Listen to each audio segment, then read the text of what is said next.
Hey everybody, I want to talk to you quickly about the examination of slavery assignment.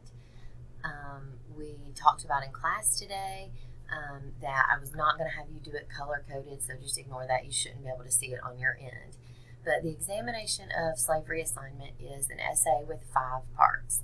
And so the rubric is on Blackboard, which I'll go over in a minute, but basically you're going to talk about 5 different things. You introduce your paper talking about slavery. How did it originate in the U.S.? Remember, we talked about encomienda. We talked about indentured servitude.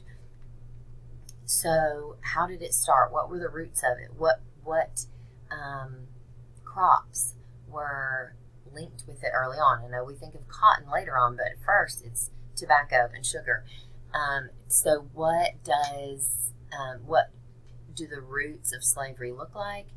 Talk to me about the Middle Passage, about African slave traders selling other Africans to European traders. And then the journey, how many people died on the way here, who was coming, who generated the most money. And there are some resources linked here. If you right click, it'll allow you to open that.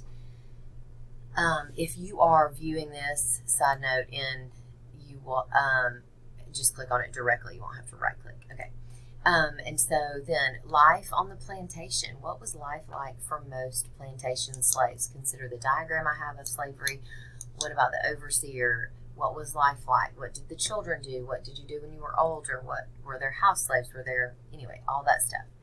Finally, redeemed slaves and abolition. What is the role of redeemed slaves? How does abolition fit into the discussion of overall slavery? When people begin talking about the abolitionist movement, what were they focused on? Why did they want to pursue abolition? Number 4, revolts, slave revolts, resistance. Remember, we made a list of 6 types of resistance. Things as small as rocks in a cotton bag, beating a horse or breaking a tool.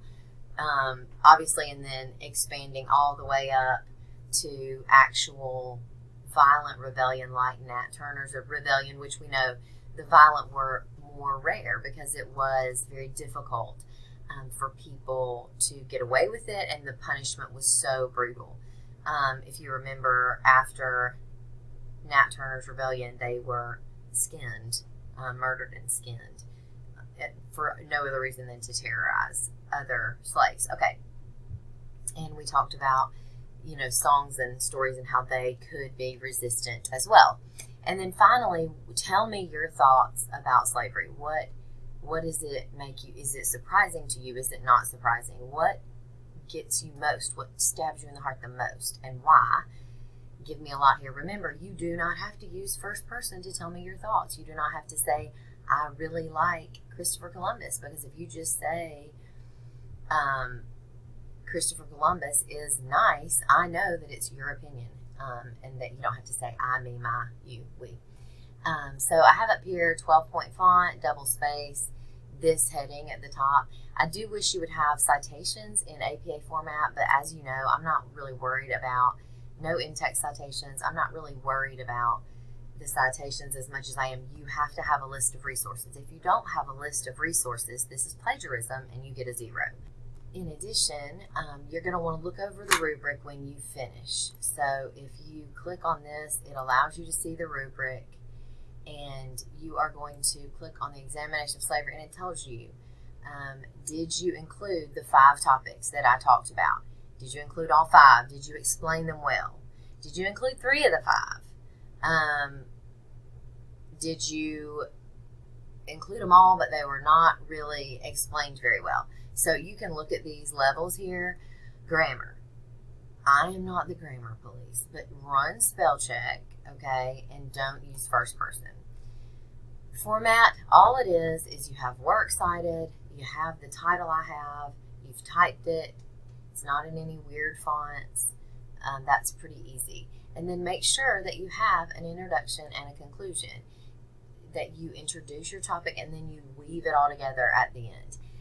This is, as I said, the second part of the final exam.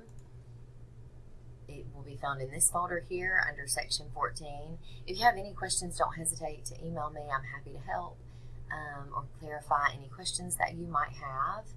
It's been wonderful to spend this time with you in our little short mini-mester. I wish you the best of luck. Let me know if I can help you in any way. Thanks.